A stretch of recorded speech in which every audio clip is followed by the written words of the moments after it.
জাতীয় নাগরিক পার্টি এনসিপিতে যোগ দিচ্ছেন জুলাই আন্দোলনের সামনের সারির প্রায় ৪০ নেতাকর্মী। সময়ের আলোকে এই বিষয়টি নিশ্চিত করেছেন দলের যুগ্ম আহ্বায়ক মনিরা শারমিন। সবকিছু ঠিক থাকলে ১৯ এপ্রিল দুপুরে বাংলা মোটরে এনসিপির কেন্দ্রীয় কার্যালয়ে আনুষ্ঠানিকভাবে এই ঘোষণা আসার কথা রয়েছে। জানা গেছে বাংলাদেশের এক ঝাঁক শীর্ষ নেতৃত্ব এখন এনসিপিতে যোগদানের অপেক্ষায়।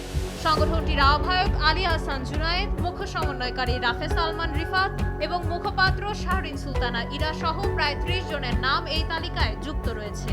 এছাড়াও আন্দোলনের সম্মুখভাগে থাকা আরও ১০ জন নেতার যুক্ত হওয়ার বিষয়টি নিশ্চিত হওয়া গেছে, যা জুলাই শক্তিগুলোকে আরও ঐক্যবদ্ধ করবে বলে মনে করছেন তারা। জুলাই অভ্যুত্থানের পর থেকে বিভিন্ন রাজনৈতিক শক্তিকে এক সুতোয় গাঁথতে কাজ করে আসছিল এনসিপি। বিভিন্ন প্ল্যাটফর্মের সঙ্গে দফায় দফায় বৈঠকের পর প্রথম ধাপে বাংলাদেশের এই বড় অংশটি যুক্ত হচ্ছে।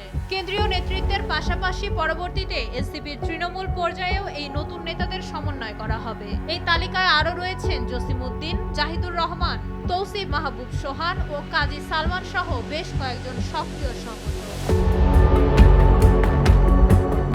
মাইশা মালিহা, সময়ের আলো।